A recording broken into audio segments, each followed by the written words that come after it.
Hello, my friends. Hola. So what's up, guys? This is I'm here with Brad at Soulcraft. I'm Greg Wood for Brad's students, And I'm Brad Wilson for Greg's students. Hey. And we just decided, since we're getting together anyway, which is this incredible thing to be back on the mat and doing jiu-jitsu again, especially with a good friend and great training partner, is we're shooting videos for our students anyway, so we're going to share some info with you here.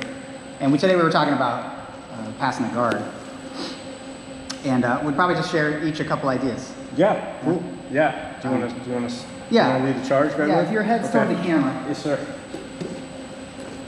One thing I was going to talk about this week with my students is this here, and then I don't mind. We'll probably break into into song. We'll probably break into a conversation outside of this. So, I've been talking about passing from knees, going under the legs. So basically, stack passing or pressure passing, which is kind of more gaining some popularity right now. Yeah. I think because it takes away space. Because of you. I think because of me is basically what it is. But in order to do that, some of my passes start with some posture, and we run into some troubleshooting areas here where a person breaks this down. I mean, truth be told, it's okay to have more than one plan and not have to pass this way. And a lot of times when someone breaks me down, honestly, I let them break me down and I do something else. And we were talking a little about that too. Yeah. But if you want to keep your posture, which I do recommend to newer guys, if somebody gets my collars, I'm just gonna give you a couple techniques, and then we'll talk more conceptually, especially Brad's had some good ideas. If somebody's got my collars like this, one thing that you should know is rolling from the outside in is a really good way to break this kind of grip. So even if he's got a really good grip, if I get the heel of my hand on the knife edge of the pinky and I roll it in, that's a very hard grip to hold on to for him. And one thing that I actually usually will do anytime I break a grip is I try to keep it too. So if I break this grip, I'll try and keep this hand. Yeah, it's a super nice pin to my body. So you can't restart. Yeah, really annoying, right? And then, over time, maybe 1, 2, 3, and I get back to my posture. So that's one. Another one that both of us said that we like was this: if you're holding my head and pulling me down, and I really want posture, is to somehow control the shoulder girdle, keep Brad where he is on the mat, either the biceps or maybe put the lapels in the armpits, and get this kind of backwards motion here. Keep the upper body where it is, and do that. Jason Scully calls it a wet dog. Yeah, that's great. Shaking backwards, very hard to actually, if it's just, especially if we're talking about no-gi, and we'll just have a grip on the head, very easy to break that grip just by shaking backwards. Hard to hold on. Very hard to maintain that sort of connection that I have on that base of your head there. Yeah. It kind of slips to the top of your bald spot there. Yeah, thanks, buddy. Yeah, I get this nub out, and I'm pretty much out. And then the other thing I was going to talk about, in addition to a dog option, we have a cat option. So I have wet dog to come out backwards this way, but you can also peel forward. So I don't like peeling this way because it opens my elbow. This is a vulnerability for me to open my elbow like this to be pulling. But if I can keep my elbows in and push forward from the back forward, it's kind of like a cat cleaning itself, right? So we have wet dog and we have sort of cat ears. And there's just a couple techniques I use. If I really want to get my posture back, I'm going to try breaking these this way, get my posture, keep his hand if I can. If he gets my head, I have wet dog, or maybe peeling from the back forward. And now maybe I can start launching some of the passes that we talked about Tuesday, some stack passes. Cool. Right? Yeah, I know you got some really conceptual ideas too. So I think for me, guys, my approach to some of this stuff is not as well conceived as Greg's, I think, in some way. In that, for me, it's a lot of jiu-jitsu is a lot about feeling my way through it. And I think as you do it longer, obviously that idea becomes easier because you sort of have more of the feeling of how people move and how they react to certain things. But one of the sort of concepts that I want to kind of just think through here today with you guys is this idea of locking myself in place and essentially being patient enough to wait for that other person to initiate the movement, right? So a lot of it, when it's in terms of getting your posture back when someone breaks your posture in guard and closed guard, is really this idea of being able to kind of stay safe enough with your elbows in tight and just kind of monitoring your partner's hips or their bicep or sort of whatever that connection point is, right? That where you land. What you have access to, for me, it's generally the hips, is to monitor those hips and then kind of wait for that guy on the bottom to sort of make their essentially their move. So, I move my piece and then I'm waiting for my partner to kind of make their move, right? So that would look something like this.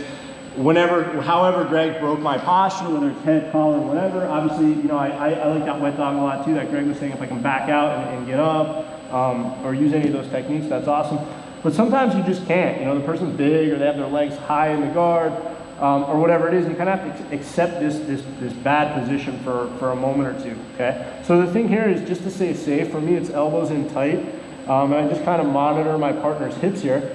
And I literally just am trying to sense where Greg's hips are gonna be. When Greg shifts his hips one side or the other, go ahead, slow please, Greg. Boom, he shifts. At that moment where that hip shifts one more time, in that transition, guys, go ahead, I'm gonna lean to the same side, okay? So if Greg's pushing his butt out to my right side, I'm leaning my body toward the left, where Greg has essentially kind of created that space, right? And then what that little gap allows me to do here is it allows me to kind of circle, almost like I'm slipping a punch in boxing, and build my base back up, okay? So he breaks my posture down. For me, conceptually, it's just about feeling where he is here. I know he has to move to attack me. At that moment, that's when I just literally, when he releases sort of that connection to attack in the transition, is when I just posture up, and then I can start to look for, you know, any or all of my passing options that I like, right? And what that does is it doesn't limit you necessarily to just waiting for one thing, but more feeling where your partner is. If they have control of you know, your head or your collars or whatever it may be, it doesn't really matter in that it's all going to be the same. They're going to have to essentially shift their hip or open or do something if they want to attack or sweep or anything like that. That totally speaks to me, because I think one of the things I like the most about sort of the jiu-jitsu that Peter Sauer does is that he does like sort of wait for you to make a mistake. He feeds you a mistake. I guess, like, you know, the story is Elio said, "You're like a cobra." You know, they called him Cobrini. He was one of the Cobrinis, right? He's like, "You're like a cobra, but you're a cobra that waits under the tree for the animal to fall out of it. You don't go get it." You know, and I love that kind of jiu-jitsu, and I think that that's absolutely true for me too. Is a lot of times I'll be like, okay, well, here we are. My head is down. What are you going to do now? Yeah. And then I'll react to that, hopefully with a plan in mind. One thing I felt when I shot my hip out to the side, which I have to do to get an angle on you and start to like impose any kind of offense. Right. If you think about it, this gives me an angle and it gives me power. Maybe I think I'm shooting my hip out on this side to bring your elbow away from your side. Which you are. Which I am. Yeah, you are, definitely. But the other thing I'm doing is I'm shifting, since I shift my hips this way, my leg is under you, and you can essentially pin one leg, and this is... Yeah, for sure. Yeah. So Greg and I were talking about this before we turned the camera on. For me, a lot of guard passing is just connecting to a hip, right? It's pinning a hip, whether it's standing, stepping on somebody, or in this case, maybe it's using my thighs or my adductors, those strong muscles in my legs to connect, almost like I would essentially force half guard, right? And you're absolutely right, Greg. That's what this allows me to do. So if I'm on this side and I can create an angle and get up enough, you know, maybe that leg is able to be pinned, and I'm able to just step over and essentially force some kind of a half guard or a knee shield position for you. Now you're going to have to get on your shoulder and start attacking me if you want to, you know, mount any kind of offense and prevent my pass. Yeah. It's just that there's a cost. You know, if I want to attack, if I want to get your elbow away from your side, you know, okay, but I have to pay, and the price I pay is leaving one leg behind that you could possibly pin and pass with. So I guess it's good. That's the top person to watch and wait, and to look for and to have a plan if they were to move a certain direction. I think too, like, and I noticed this the longer I do jiu-jitsu, and I noticed this the more I watch jiu-jitsu, right? But I think that having the ability to be a little bit patient in a bad position is only a good thing, right? So we have this tendency, especially for guys that compete a lot, and we have some guys in the gym that compete a lot, we have this tendency to, like, as soon as someone breaks our posture, we got to get our posture back to pass, which is absolutely right. If it's a tournament or there's a situation where we're on some sort of a clock, we have to make posture, or we have to, you know, stack that person up, or, you know, drive forward, or whatever. However we're achieving that pass position, we have to get ourselves at this sort of compromised spot. But the reality is, if I wait for that other person to move, it's a lot less energy on my part. Like you said, it's sort of this more like waiting for the animal to fall out of the tree kind of idea. And the reality is, for you, it's a stalled fight for both of us.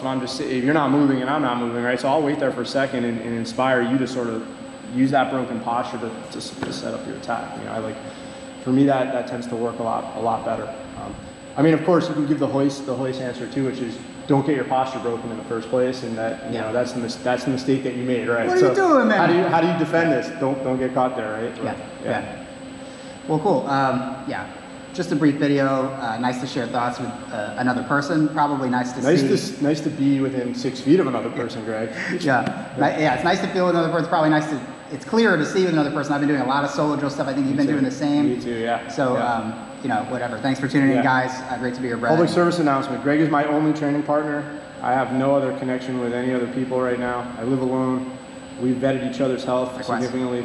Please be smart. Don't go getting in a bunch of group of people and training right now. We both had antibody tests. Stay home. Yeah, we're being as careful as absolutely possible, and that's our plan for you guys when you get restarted as well.